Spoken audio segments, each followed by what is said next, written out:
Bonjour les élèves, bonjour les Picassiens et bienvenue dans cette nouvelle vidéo. Alors aujourd'hui on va continuer le tour de la maison sur le même côté où est situé l'espace dortoir du poulailler. Si vous vous rappelez, on a commencé par l'entrée, on a été tout droit, on a tourné à gauche et là on a retourné à gauche. Donc on est sur ce côté-là de la maison. Alors ici, donc sur le côté qui est face à moi, il y a le poulailler et là le long de la maison ici, on a installé une plate-bande. Alors encore avec une bordure en sol tressé pour les mêmes raisons que les autres, un aspect esthétique, un aspect pratique pour retenir le paillage et puis ça évite aussi que le chien piétine trop à l'intérieur. Alors il y a plusieurs petites choses à dire sur cette plate-bande. Déjà la première chose, quand je suis arrivé ici, cette plate-bande elle était envahie de liserons. Alors le liseron, c'est une plante qui est très envahissante. Quand elle se plaît quelque part, elle prospère et elle a tendance à étouffer tout le reste. Alors évidemment, il a fallu l'enlever, mais avant de l'enlever, il faut surtout comprendre pourquoi elle s'installe là. Le liseron s'installe dans des sols qui ont été trop travaillés et qui sont trop riches en azote. Pour qu'une plante pousse, elle a besoin d'azote, mais l'azote, c'est un peu comme le sucre pour nous. Il en faut un peu pour que l'organisme fonctionne, mais s'il y en a trop, c'est pas bon du tout. Donc le rôle à ce moment-là du liseron était un peu de réguler ce taux d'azote.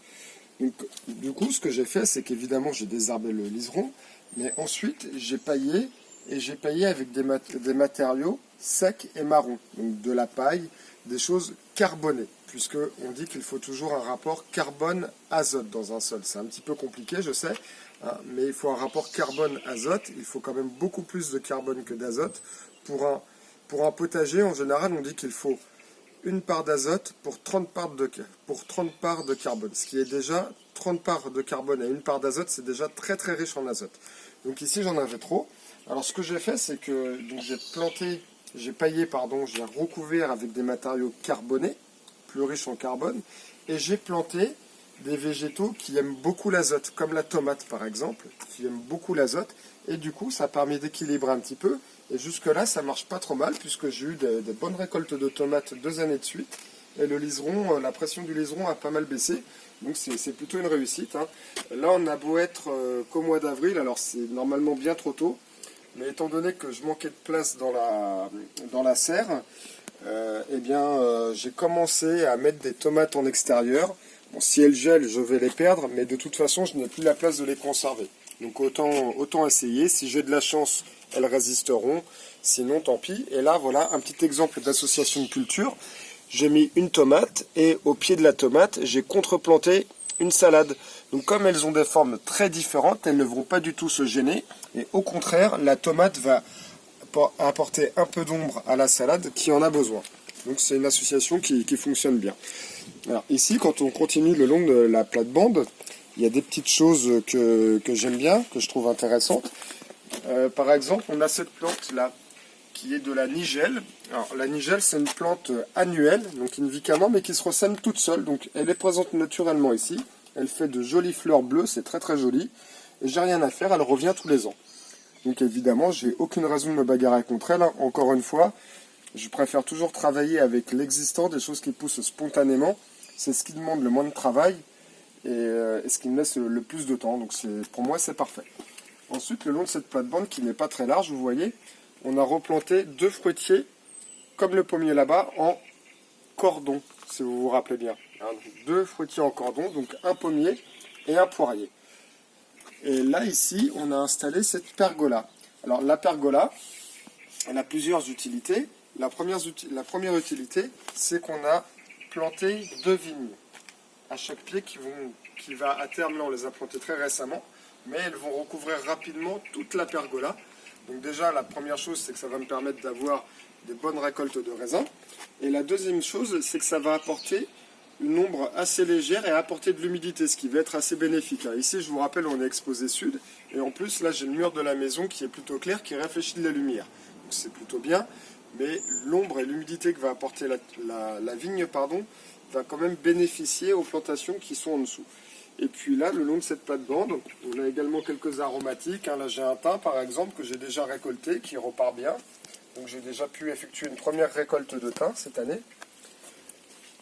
Et puis là, on a un romarin à l'angle, juste derrière, hein, pareil, qui est très bien pour la cuisine, qui est en fleurs en ce moment. Vous allez le voir dans pas longtemps. Ça fait des jolies fleurs, le romarin, hein. Fleurs un peu violettes, comme ceci. Voilà, et puis ça a une bonne odeur, voilà, c'est utile pour plein de choses.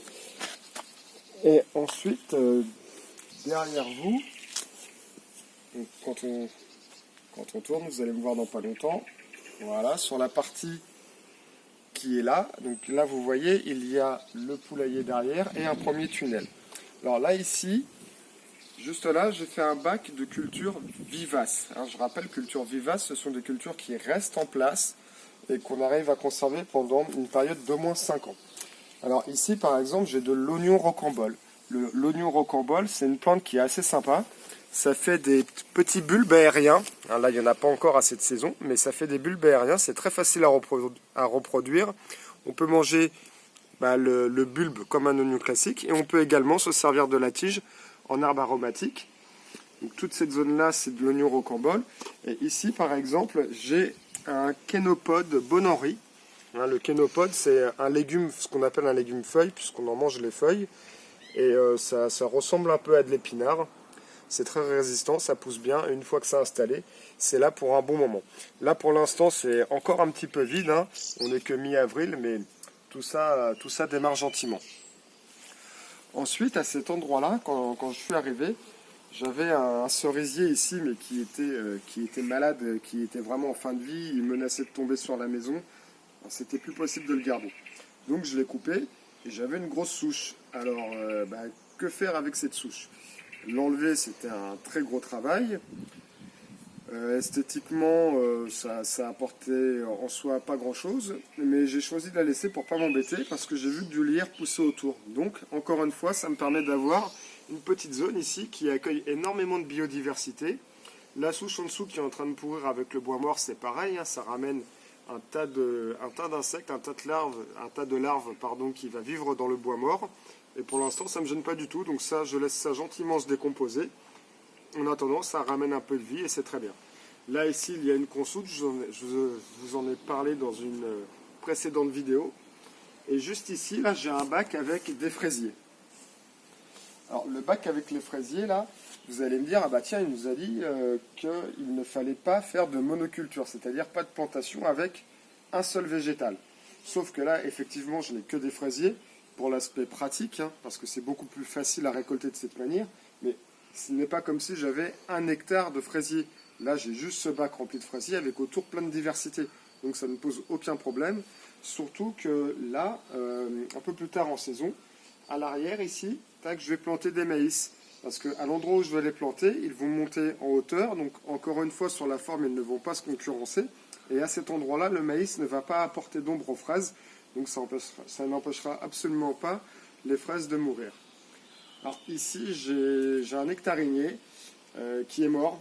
Il est tout sec. Là, je m'en suis rendu compte parce qu'il n'est pas reparti au printemps. Alors du coup, je vais planter autre chose à la place. Mais il va falloir que j'en réfléchisse un petit peu.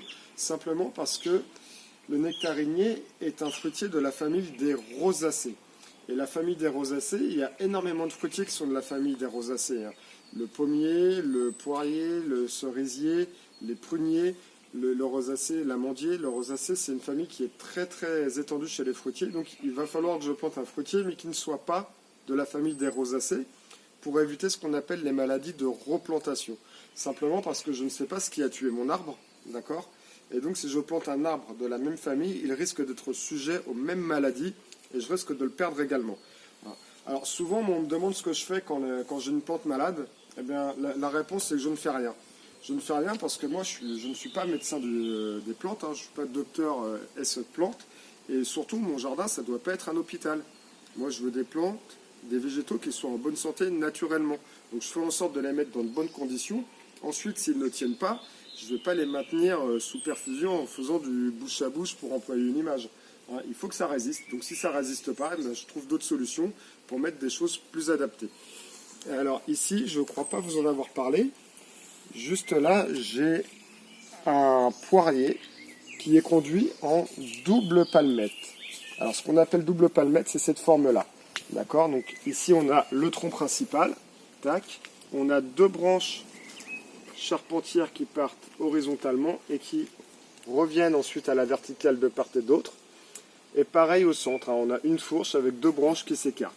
Donc on a quatre branches verticales et ensuite là des branches horizontales.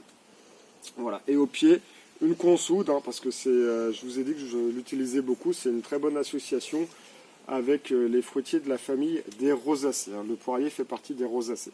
Voilà, donc encore une fois, l'intérêt de connaître les noms en latin, c'est pas du tout pour le plaisir de parler latin, c'est qu'en connaissant bien les familles, eh bien, je peux régler des problèmes, comme par exemple mon nectarinier qui est mort, et éviter de perdre encore un autre arbre.